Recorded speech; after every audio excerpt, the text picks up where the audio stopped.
you're a sky, 'cause you're a sky full of stars. Selamat pagi teman-teman semuanya. Di sini perkenalkan, nama saya Sudar Kristiningrum. Saya berasal dari Banyuwangi. Tepatnya saya adalah mahasiswa Politeknik Negeri Banyuwangi dengan jurusan Manajemen Bisnis Pariwisata. Di sini saya akan sedikit belajar mengenai bagaimana sih cara memandu wisata. Nah, tepatnya saya saat ini berada di salah satu objek wisata Banyuwangi yang cukup terkenal dan juga masih asri, yaitu air terjun Jager yang ada di Kampung Anyar. Nah, nanti saya akan mencoba mencari salah satu wisatawan yang akan saya ajak berbincang-bincang, saya ajak berjalan-jalan, terus kita akan berkenalan tentang air terjun ini, bagaimana sih perkembangan air terjun ini sendiri mulai dari awal sampai sekarang. Ya, seperti itu. Nah, bisa dilihat air terjun ini sangatlah asri. Bisa dilihat ada beberapa air terjun, ada 3 air terjun di sini. Dari infrastrukturnya, air terjun ini juga sudah dikembangkan oleh pihak pengelola dengan sangat baik. Mulai dari akses jalan, terus dari setiap infrastrukturnya kita bisa lihat sendiri, sudah ada gazebo-gazebo, sudah ada warung-warung kecil buat berteduh para wisatawan juga. Bisa dilihat kan indahnya kota Banyuwangi itu seperti apa. Untuk air terjunnya aja sudah seindah ini, apalagi objek-objek wisata lainnya. Nah, sudah sedikit sekilas saya ceritakan tentang air terjun Jager. Untuk lebihnya nanti kita lihat sendiri. Sekarang kita cari wisatawan yang bisa kita ajak sharing tentang kota Banyuwangi, tentang destinasi wisata Banyuwangi.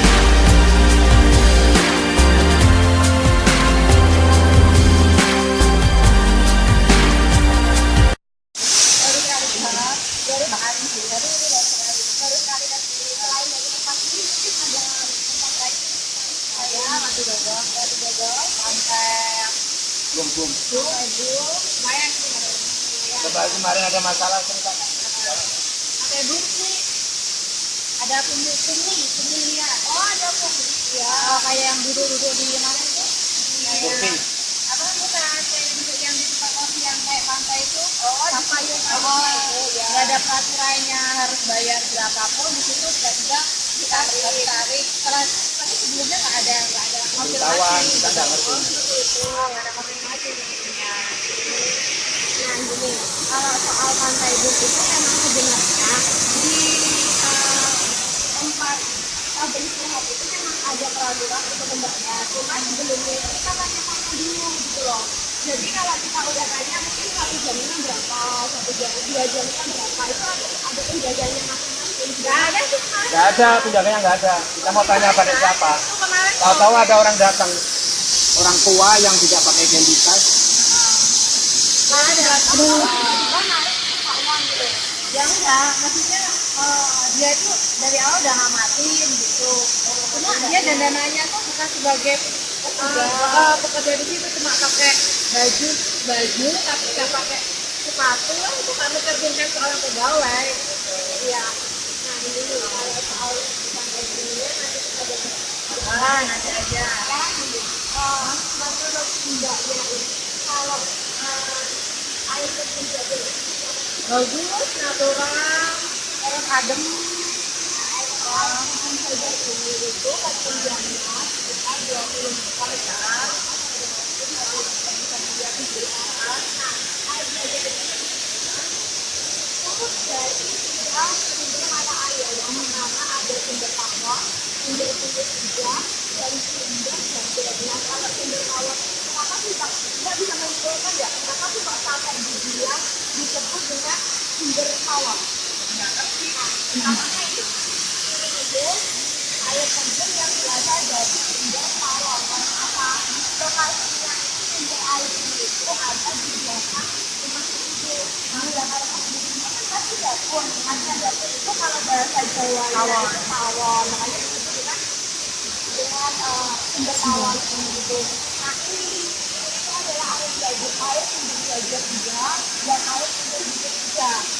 Nah, selain itu ada lagi satu yang dari arah sana itu ke sini. Nah, Nah, kalau dari arah sini ke kiri, ini tadi mbaknya lewat mana? Lewat kanan. Beneran. Oh, teman. Saya mbaknya lewat arah situ, itu ada dua jalur, ada yang ke kanan, ada yang ke kiri. Nah, untuk yang ke kanan, mbaknya pasti menuju ke air terjun Jajar ini. Sedangkan kalau mbak lihat itu ke arah kiri, itu ada air terjun Katerjan. Air terjun Katerjan itu ketinggiannya hampir 40 meter. Berarti tidak jauh, berarti masih tinggian di sana. Jauh nggak dari sini? Tidak terlalu jauh, cuma akses jalannya itu masih Susah. alam kita, masih Dari sini Enggak dari sini. kita menyusuri sungai. keluar lagi. Enggak di sini, Pak. Jadi langsung dari sini aja nanti lurus ke sana itu bisa. Kita langsung bisa ke sana, tapi kita menyusuri sungai. Kalau ini kan sudah dibikin tapak-tapak kan untuk jalan ke sini. Nah, kalau kita ke Katerjan itu air terjunnya kita menyusuri sungai.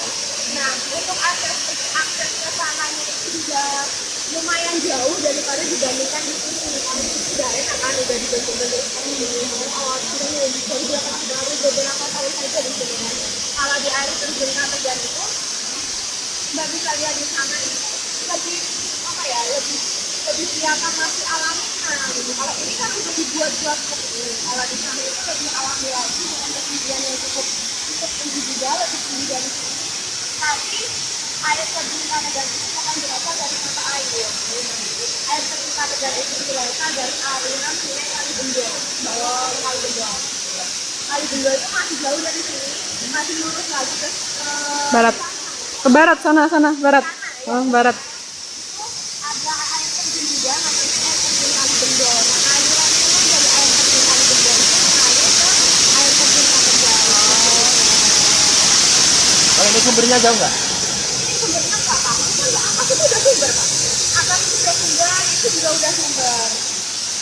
Ya, seperti ini. Jadi, Sayang ini diusulkan itu dihilangin itu bangunan itu jelek. Nggak ya, bener nanti itu. itu bangunannya fungsinya buat apa? Nggak. Kalau bangunan itu kemungkinan memang buat air ya. Apa ya? Nggak alami itu jelek. Itu kan sebenarnya ya buatan bisa kalau Iya, heeh. Kalau buat sebenarnya ini kan kayak ini kan juga aliran sungai, aliran air juga juga. Itu buat kamu? Ya buat masyarakat juga memakai air itu buat kebutuhan mereka dan kebutuhan mereka juga. Kalau untuk itu memang kemungkinan bakaran dari awal memang itu sudah itu memang udah jadi dari tanah ya. Kalau ini kan masih alami bisa dilihat jadi belum ada awal-awalnya yang ditambah-tambah begitu.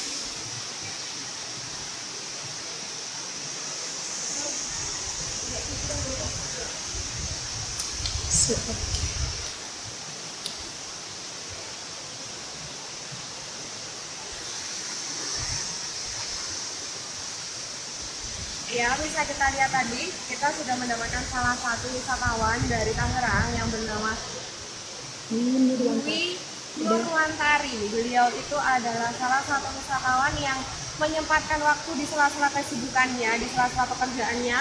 Dia berkunjung ke Banyuwangi hanya untuk berlibur saja.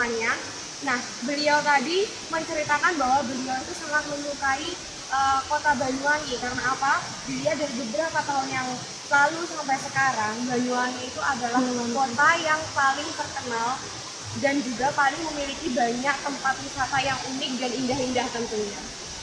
Salah satunya, beliau juga menyempatkan diri untuk datang ke air terjun Jajar ini untuk melihat bagaimana sih air terjun Jajar itu, bagaimana sih keaslian dari air terjun ini, dan beliau juga menyatakan bahwa air terjun di sini masih sangat asri, masih sangat alami juga dibandingkan di kota-kota besar yang sudah dimodif sama pengelolanya. Kalau di air terjun Jajar ini mulai dari air terjunnya, infrastruktur, bahkan semuanya ini masih sangat alami menurut beliau. Dan beliau juga sangat menyukai bahwa Banyuwangi ini juga patut untuk menjadi salah satu objek wisata yang sangat terkenal.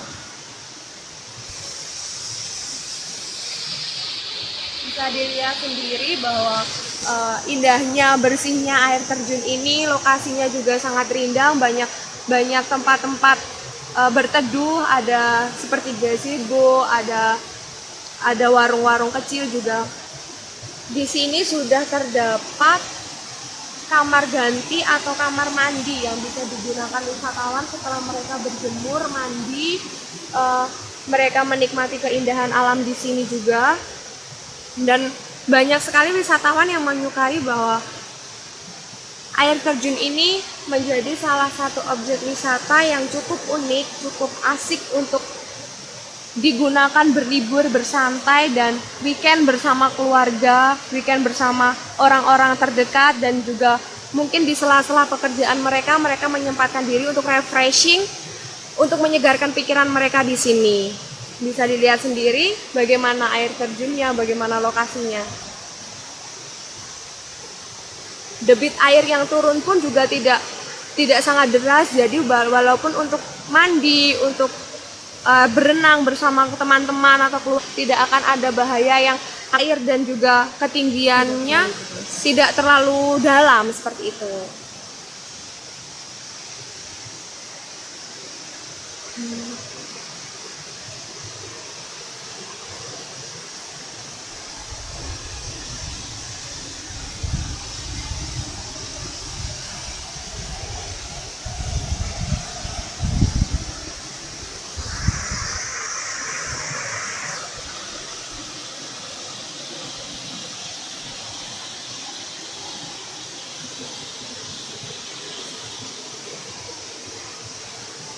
Wisatawan yang ingin berkunjung di sini, untuk tiket masuknya jangan khawatir karena tiket masuk di sini sangatlah murah, karena air terjun ini masih cukup bisa dijangkau oleh saku kita masing-masing, cukup 3.000 aja untuk sepeda roda 2, dan untuk mobil roda 4 5 sampai 10.000 mungkin kalau untuk bis dan lain sebagainya. Bukan per orang ya kita menghitungnya itu, karena kita menghitungnya itu per unit. Pengelolaan di sini menghitungnya per unit kendaraan. Terima kasih sudah menyaksikan bagaimana kita belajar bergaul dengan orang-orang yang belum kita kenal. Kita memandu wisata mereka, kita menjelaskan bagaimana destinasi wisata yang ada di sini. Demikian kami sampaikan terima kasih. Salam pariwisata. Banyuwangi Sunrise.